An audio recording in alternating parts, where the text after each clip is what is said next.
ఇప్పుడు మనం Hyderabad central university main gate దగ్గర ఉన్నాం. ఇక్కడ పోలీసులు మనం చూస్తా ఉన్నాం. మొత్తం అంతా పోలీసుల పహారాలో మొత్తం అంతా విద్యార్థులందరూ కూడా లోపల నిర్బంధించారు. ఇప్పుడు దగ్గర దగ్గర దాదాపు 2 గంటల సమయం అవుతుంది.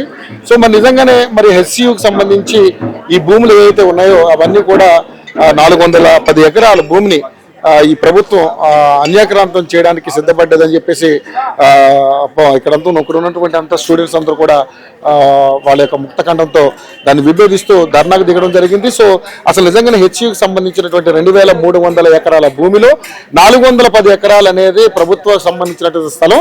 అది హెచ్యుకి సంబంధం లేదని చెప్పి ఈరోజు ప్రభుత్వం ఎలిగేషన్ చేస్తా ఉంది. దానికి సంబంధించి విద్యార్థులు ఎంత పోరాడినప్పటికీ కూడా దాన్ని ఆల్రెడీ జేసీబీలతో డిస్ట్రాక్ట్ చేసే కార్యక్రమం చేస్తా ఉంది. అక్కడ ఎవరిని కూడా అనుమతించట్లేదు. దాదాపుగా ఎక్కడ చూస్తే ఒక 1% పోలీస్ మెన్ కూడా అక్కడ ఉంటే దాదాపుగా 3%, 4% పోలీస్ మ్యాన్స్ అందరూ కూడా అక్కడ ఉన్నారు. విద్యార్థులందరూ కూడా నిర్బంధించారు.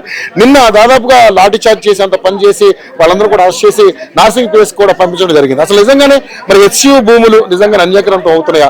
ప్రభుత్వం చెప్తున్నటువంటి వెర్షన్ ఏంటంటే ఇక్కడ మల్టీనేషనల్ కంపెనీస్ తీసుకురావడం కోసం ఆ భూమిని వాటి కోసం కేటాయించడం జరిగిందంటూ ప్రభుత్వం చెప్తా ఉంది. సో విద్యార్థులందరూ కూడా ఇక్కడ జీవ వైవిధ్యం ఏదైతే మొక్కలు ఉన్నాయో దానికి సంబంధించినటువంటి సైంటిఫిక్ గా ఏదైతే మంచి వనమూలికలకు సంబంధించినటువంటి మొక్కలు ఉన్నాయి, జీవ సంపద ఉంది, అదంతా కూడా మొత్తం అంతా కూడా డిస్ట్రాయిడ్ అవుతుంది. సో అవన్నీ కూడా ఆ జీవరాశులన్నీ కూడా ఇబ్బంది పడే పరిస్థితి ఉంది. సో హైదరాబాద్ యూనివర్సిటీ అనేది నిజంగా ఒక ఊపిరితిత్తులు, ఈ హైదరాబాద్ ఒక ఊపిరితిత్తులు లాంటివి అని చెప్పేసి వాళ్ళు మాట్లాడుతూ ఉన్నారు. అసలు ఏం జరుగుతుంది అనేది బ్రదర్ నాటి తెలుసుకుందాం. బ్రదర్, మీ పేరేం పేరు? నా పేరు శివముద్రాజ్ అండి. శివ గారు, ఏంటి హైదరాబాద్ యూనివర్సిటీకి సంబంధించి ఇక్కడ దాదాపుగా వేరే కంట్రీస్ నుంచి కూడా పిల్లలు ఇక్కడ వచ్చి చదువుకుంటా ఉంటారు. ఇది పెద్ద యూనివర్సిటీ. హైదరాబాద్ నిజంగానే ఒక గుండెకాయ లాంటిది, ఒక ఊపిరితిత్తు లాంటిది. సో ఏంటి సార్ దీని మీద ఇప్పుడు జరుగుతున్నటువంటి ఒక ప్రభుత్వం దాడి చేస్తా ఉంది, దీన్ని ఏ విధంగా చూస్తారు మీరు? అదే అండి, మరి ప్రభుత్వం ఎందుకు యూనివర్సిటీ ఆఫ్ హైదరాబాద్ మీద పడిందో మాకు ఇప్పటివరకు కూడా అర్థం కాని ప్రశ్న. ఎందుకంటే ఈరోజు ఇంత ప్రెస్టేజియస్ యూనివర్సిటీలో ఈరోజు సౌత్ ఇండియాలో ఇది మన సౌత్ ఇండియాలో నెంబర్ 1 యూనివర్సిటీ దేశవ్యాప్తంగా వచ్చేసి టాప్ 5 ర్యాంకింగ్ ఉన్న యూనివర్సిటీ. ప్రపంచ వ్యాప్తంగా కూడా దీనికి గుర్తింపు ఉంది. మరి ఇంత జీవ వైవిధ్యం ఉన్న యూనివర్సిటీ నాకు తెలిసి ఈ భారతదేశంలో ఎక్కడ లేదు. యూనివర్సిటీ ఆఫ్ హైదరాబాద్ ని మినీ ఇండియా అంటారు. ఎందుకంటే భారతదేశంలో ఉన్న అన్ని రాష్ట్రాల నుంచి, కేంద్రపాలిత ప్రాంతాల నుంచి, ఈ భారతదేశం నుంచి వేరే దేశాల నుంచి కూడా వచ్చి ఇక్కడ చదువుకుంటారు. ఎందుకంటే ఇంత ప్రశాంతమైన నీకు వాతావరణం నీకు భారతదేశంలో ఎక్కడ కనిపించదండి. ఇప్పుడు జేఎన్యూ దీనికన్నా పెద్ద ర్యాంకింగ్ ఉంది, కానీ జేఎన్యూ యూనివర్సిటీలో ఉంటే నీకు ఒకవైపు ఫ్లైట్ లో సౌండ్ వస్తుంది, ఇంకోవైపు వెహికల్ సౌండ్, పొల్యూషన్. అక్కడ మనం ఉండలేము కూడా. ఇంత మంచి యూనివర్సిటీ ఇప్పుడు రాష్ట్ర ప్రభుత్వం ఎందుకు ఈ భూములను అమ్మాలని మరి ఇట్లాంటి ప్రయత్నాలు చేస్తున్నది కూడా మాకు కూడా అర్థం కాని పరిస్థితి. ఈ రోజు దాదాపు ఒక 2 నెలల నుంచి ఇది ఒక రణరంగంగా మారింది. నేను దాదాపు ఇక్కడే మాస్టర్స్ చేశాను, ఇక్కడే పిహెచ్డి స్టూడెంట్. దాదాపు ఒక 8 ఏళ్లలో కూడా ఎప్పుడు కూడా ఇట్లాంటి వాతావరణం, భయంకరమైన వాతావరణం లేదు పరిస్థితి. ఈ రోజు యూనివర్సిటీలో మేము విద్యార్థులు ఎంతమంది ఉన్నారు, పోలీసులు కూడా అంతమంది ఉన్నారు. ఇది ఒక కన్ఫ్యూజన్ వాతావరణం కనిపిస్తుంది ఈ రోజు యూనివర్సిటీలో. ఓకే, సో నిజంగానే మరి ప్రభుత్వం చేపట్టినటువంటి ఈ కార్యక్రమం ఇక్కడ మల్టీనేషనల్ కంపెనీస్ తీసుకొచ్చి ఐటీ ఉద్యోగాలకు ఎక్కువ అవకాశం ఇవ్వాలి, దీని హైదరాబాద్ బ్రాండ్ ఇమేజ్ ని పెంచే కొరకే ఇదంతా కార్యక్రమం చేస్తా ఉంటే విద్యార్థులు దాన్ని అడ్డుకునే ప్రయత్నం చేస్తారని చెప్పేసి మాట్లాడుతున్నాం. మేమేమంటున్నాం అంటే తెలంగాణ ప్రభుత్వానికి, తెలంగాణ సంక్షేమానికి, అభివృద్ధికి రేవంత్ రెడ్డి గారికి మేము వ్యతిరేకం కాదు. ఈ రోజు రేవంత్ రెడ్డి గారు అధికారంలోకి రావడంలో యూనివర్సిటీ ఆఫ్ హైదరాబాద్ కూడా కీ రోల్ ప్లే చేస్తుంది. ఎందుకంటే 10 ఏళ్లలో బీఆర్ఎస్ పనుల్లో మేము కొంత అన్యాయానికి గురైనాం. మాకు విద్యా ఉద్యోగాల్లో నిరుద్యోగం మారినాం. నిధులు నియామకాలు సామాజిక తెలంగాణ పేరుతో వచ్చిన తెలంగాణలో మా యువకులకి, విద్యార్థి నాయకులకి న్యాయం జరగలేదు అనే కోణంలోనే కాంగ్రెస్ ప్రభుత్వం గెలిపించినాం. ఈ రోజు రాహుల్ గాంధీ గారు వచ్చేసిన భారత్ జోడో యాత్రలో కూడా యూనివర్సిటీ ఆఫ్ హైదరాబాద్ నుంచి పెద్ద ఎత్తున మేము పనిచేసినాం. ఈ రోజు మేము ఏం చెప్తున్నాం అంటే మీరు మల్టీనేషనల్ కంపెనీలు తీసుకొచ్చినా, లేదంటే ఇన్నోవేషన్ హబ్స్ తీసుకొచ్చినా, లేదంటే ఇన్ఫ్రాస్ట్రక్చర్ ఏర్పాటు చేసినా ఇక్కడే ఎందుకు? ఇప్పుడు ఈ ఫైనాన్షియల్ డిస్ట్రిక్ట్ లో ప్రభుత్వ భూములు ఉన్నాయి, గుట్టలు ఉన్నాయి, వాటిని తొలగించండి. లేదా మీకు ఇంకా బెటర్ గా కావాలి, ఇంకా మీకు ఓపెన్ ప్లేస్ కావాలంటే బీఆర్ఎస్ గవర్నమెంట్ ఉన్నప్పుడు దాదాపు 23,000 ఎకరాలని ముచ్చర్లలో ల్యాండ్ తీసి పెట్టుకున్నారు. దాని మీద ఫైట్ చేయండి, దాని మీద అంటే ఎక్స్పెరిమెంట్ చేయండి. లేదా మీకు కంపెనీలో తీసుకొస్తామంటే ఇక్కడ పటన్ చెరువు ఉంది, ఇక్కడ లేదంటే మన జీడిమెట్ల ఉంది, మేడ్చల్ ఉంది, ఉప్పల్ ఉంది, అక్కడ కూడా ఇవన్నీ పారిశ్రామిక వాడలు, అక్కడ ఏర్పాటు చేసుకోండి. Why only university of Hyderabad ఎందుకు ఇంత పట్టుబట్టి అసలు ఇంత ప్రశాంతమైన వాతావరణాన్ని డిస్టర్బ్ చేస్తున్నారు? ఎందుకు ఇంత బయోడైవర్సిటీని మీరు డిస్టర్బ్ చేస్తున్నారు? మా ప్రశ్న అదే. మీరు చేసే అభివృద్ధికి యూనివర్సిటీ ఆఫ్ హైదరాబాద్ విద్యార్థులు ఎప్పుడు వ్యతిరేకం కాదు. నెంబర్ 1. నెంబర్ 2, మీరు అధికారంలోకి రావడంలో మేము కీలక పాత్ర పోషించాం. నెంబర్ 3, మీరు ఇక్కడ కాకుండా ఇంకో దగ్గర పెట్టండి. మీరు చేస్తున్న కంపెనీలకు వ్యతిరేకం పనిచేయట్లా, మా యూనివర్సిటీ ఆఫ్ హైదరాబాద్ లో పెడుతున్న వారికి మేము వ్యతిరేకంగా పనిచేస్తున్నాం అంతే. సో ఇక్కడ మెయిన్ చాలా అంటే అడవికి సంబంధించినటువంటి జీవరాశులు ఎన్నో ఉన్నాయి. నెమళ్ళు నిన్న పాపం చాలా ఆర్తనాదాలు చేశాయని చెప్పేసి కొన్ని విజువల్స్ చూసాం. సో ఏమనిపించింది సార్ స్టూడెంట్? అదే అండి, ఇప్పుడు యూనివర్సిటీ ఆఫ్ హైదరాబాద్ అనేది ఎవరు కూడా ఇక్కడ స్టూడెంట్ ఒక యూనివర్సిటీ లాగా చూడరు. దీని ఒక ఇల్లు లాగా, ఒక దేవాలయం లాగా చూస్తాం, పవిత్రంగా చూస్తాం. ఇంత ప్రశాంతమైన వాతావరణం ఎక్కడ కనిపించదండి. ఇప్పుడు చాలా మంది నాన్ టీచింగ్ ఫ్యాకల్టీ రిటైర్ అయ్యి కూడా ఇక్కడికి వచ్చి వాకింగ్ చేస్తుంటారు.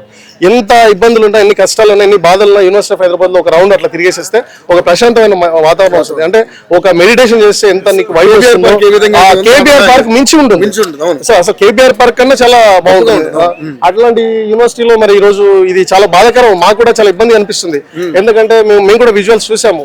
ఆ నెమళ్ళు, జింకలు, పశుపక్షాదులు అరుస్తుంటే అసలు జింకలు ఉన్నాయండి, చాలా విరివిగా ఉన్నాయి, జింకలు ఉన్నాయి. అసలు మీకు చెప్పాలి, భారతదేశంలో అసలు చాలా రేరుగా దొరికే తాబేలు ఇక్కడ ఉన్నాయి.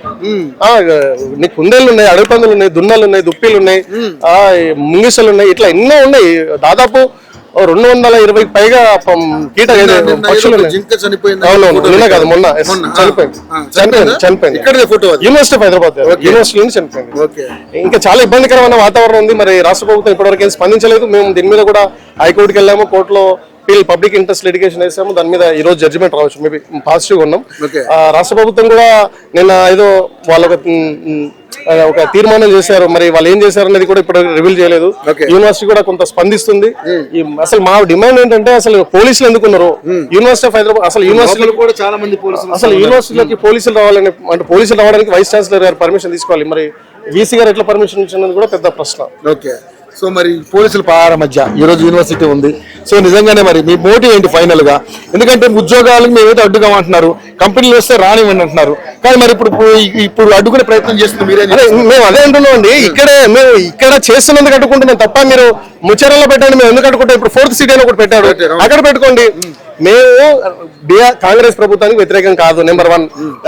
మొన్న మేము వింటున్నాం, కొంతమంది రాజకీయ పార్టీలు వెనుక ఉండి చేపిస్తున్నారు, అబద్ధం. లేదండి, ఇప్పుడు మేము అన్ని పార్టీల దగ్గరికి వెళ్ళాం, బీజేపీ వాళ్ళ దగ్గరికి వెళ్ళాం, బీఎస్పీ దగ్గరికి వెళ్ళాం, ధర్మ సమాజ్ పార్టీ వాళ్ళ దగ్గర కూడా వెళ్ళాము, అట్లాగే బీఆర్ఎస్ పార్టీ వాళ్ళు, అంతేందుకు కాంగ్రెస్ పార్టీ వాళ్ళ దగ్గర కూడా వెళ్ళాము. ఇక్కడ మేము కూడా పర్మనెంట్ కాదండి, మేము 2 సంవత్సరాలు 3 సంవత్సరాలు చదువుకొని మేము కూడా వెళ్ళిపోతున్నాం. ఇది మా పోరాటం భవిష్యత్ తరాల కోసం. ఇప్పుడు ఎట్లయితే మా పెద్దలు యూనివర్సిటీ ఎస్టాబ్లిష్ చేసి మాలాంటి వాళ్ళు ఇక్కడ వచ్చి చదువుకుంటున్నారో, రేపు వచ్చే తరం కూడా బాగుండాలనే కోసం మేము పోరాటం చేస్తున్నాం. ఇప్పుడు వాళ్ళు కాంగ్రెస్ గవర్నమెంట్ ఒక మోటోతో వచ్చింది, హైడ్రా తీసుకొచ్చి ఏదైతే ఈ వర్షాలు పడి రోడ్లు జామ్ అవుతున్నాయో, ట్రాఫిక్ జామ్ అవుతుంది, నాలాలు మునిగిపోతున్నాయి, దానివల్ల హైదరాబాద్ మునిగిపోతుంది. కాబట్టి మేము హైడ్రా ద్వారా ఈ అక్రమ కట్టడం తొలగిస్తాం, ప్రకృతిని కాపాడుతాం చెప్తున్నారు. మరి హైడ్రా తీసుకొచ్చింది అదే మోటో అయినప్పుడు, మరి ప్రకృతిని కాపాడే మోటోనే మీకు ఉన్నప్పుడు, మరి యూనివర్సిటీ ఆఫ్ హైదరాబాద్ ఇంత ప్రకృతిని మీరు ఎందుకు డిస్ట్రాయ్ చేస్తున్నారు? ఇప్పుడు ఇది ప్రకృతితో ఉంది కదా, దీనివల్ల మీకు నష్టం ఏంటి? మీకు ఫైనాన్షియల్ డిస్ట్రిక్ట్ లో మేము చూపిస్తాం, మాతో పాటు మీడియా వస్తే ఎక్కడెక్కడ ప్రభుత్వ భూములు ఉన్నాయి, చాలా విరివిగా ఉన్నాయి, విశాలమైన భూములు ఉన్నాయి. ఇక్కడ ఫైనాన్షియల్ డిస్ట్రిక్ట్ లో వందల వేల ఎకరాలు ఉన్నాయి. ఇక్కడికి వెళ్తే ఇక్కడ తెల్లపూర్లో ఉన్నాయి. ఎందుకు దీని మీద దీని మీద ఈ ప్రభుత్వం ఫోకస్ చేయడానికి బలమైన కారణాలు ఉన్నాయంటారా? ఇంకా దాని మీద మేము కూడా చూస్తున్నాం అండి, అసలు ఎందుకు దీని మీద ఫోకస్ చేస్తున్నాం. నేషనల్ కంపెనీలు పెట్టడానికి అనువైన ప్రదేశంగా వాళ్ళు భావించుండొచ్చు. లేదండి, అదే నేను చెప్తున్నా, ఈ గేట్ దాటితే అక్కడ ఫైనాన్షియల్ డిస్ట్రిక్ట్ ఉంది కదా, అక్కడ పెట్టుకోవచ్చు కదా. Why only university of Hyderabad? ఇప్పుడు ఈ యూనివర్సిటీస్ అనేటివి ఒక నాలెడ్జ్ హబ్ అండి, థింక్ ట్యాంక్స్ అంటారు. అంటే సొసైటీలో 100 మంది ఉంటే 95 మంది ఫాలోవర్స్ ఉంటారు, 5% థింకర్స్ ఉంటారు. ఆ 5% థింకర్స్ రెడీ చేసేది యూనివర్సిటీ ఆఫ్ హైదరాబాద్. ఇక్కడ నుంచే కదండి ఉద్యమాలు పుట్టుకొచ్చినాయి, ఇక్కడ నుంచి తెలంగాణ ఉద్యమం వచ్చింది, ఇక్కడ నుంచి దేశంలో ప్రతి ఎడ్యుకేషన్ కి, ప్రతి దగ్గర జరిగే ప్రతి మూవ్మెంట్ కి స్పందించేది ఇక్కడ యూనివర్సిటీ ఆఫ్ హైదరాబాద్ లో కదండి, యూనివర్సిటీలే కదా. సో అట్లాంటి దాన్ని డిస్ట్రాయ్ చేయడం అనేది మరి ప్రభుత్వం ఆలోచించాల్సిన అవసరం ఉంది. ఓకే, ప్రభుత్వం దిగి రావట్లేదు, ఏంటి మీ మోటివ్ ఏంటి? ఖచ్చితంగా మేము ఫైట్ చేస్తామండి, మేము లీగల్ ఫైట్ చేస్తాం. మాకు న్యాయస్థానం మీరు ఫైట్ చేస్తున్నారు, మరి పోలీసు మీకు లాఠీ చార్జ్ చేసి అరెస్టులు చేస్తున్నారు. ఇప్పుడు వాళ్ళ దగ్గర పవర్ ఉందండి, ఇప్పుడు పవర్ ఉన్నప్పుడు వాళ్ళ పవర్ ని వాళ్ళు చూపిస్తారు, మరి మా పవర్ కూడా మేము చూపిస్తున్నాం. ఇప్పుడు వాళ్ళు లాఠీ చార్జీలు చేస్తున్నారు, అక్రమ అరెస్ట్ చేస్తున్నారు, కేసులు పెడుతున్నాం, మేము ఆగామా? మేము ఫైట్ చేస్తున్నాం కదా. కాబట్టి ఏదో అరిచేతన ఉద్యమాన్ని అణిచివేసే కార్యక్రమం జరుగుతుంది, అది ఎప్పటికీ జరగదండి. ఇప్పుడు ఇది పెద్దలు ఒక మాట చెప్తారు, అరిచేతన పెట్టి సూర్యుని ఆపుతారా? ఇది వ్యక్తిగతమైన అంశం కాదు, ఇది సొసైటీకి సంబంధించిన అంశం, దేశానికి సంబంధించిన అంశం, దేశ భవిష్యత్తుకు సంబంధించిన అంశం. ఇది ఏ ఒక్కరికో ఏ ఒక్క కులానికో ఏ ఒక్క ఐడియాలజీకి సంబంధించిన అంశం కాదు. ఇక్కడ అన్ని కులాల వాళ్ళు అన్ని వర్గాల వారు ఉన్నారు. ఇక్కడ మీరు ఏ ఉద్యమం తీసుకొచ్చినా ఎస్ఎఫ్ఐ వాళ్ళు చేస్తే ఎస్ఎఫ్ఐ వాళ్ళు, ఏబీపీ వాళ్ళు చేస్తే ఏబీపీ వాళ్ళు, ఓబీసీ వాళ్ళు చేస్తే ఓబీసీ వాళ్ళు. కానీ ఇప్పుడు అట్లా లేదు. ఇక్కడ అన్ని వర్గాలు ఉన్నాయి. ఇక్కడ ఏబీపీ వాళ్ళు ఉన్నారు, ఎస్ఎఫ్ఐ వాళ్ళు ఉన్నారు, ఓబీసీ వాళ్ళు ఉన్నారు, బీఎస్ఎఫ్ వాళ్ళు ఉన్నారు. అందరం కలిసే పనిచేసుకుంటున్నాం. అదండి. సో మొత్తానికి అయితే మీ పోరాటం అయితే ఖచ్చితంగా అండి, ఖచ్చితంగా మా యూనివర్సిటీని మేము కాపాడుకుంటాం.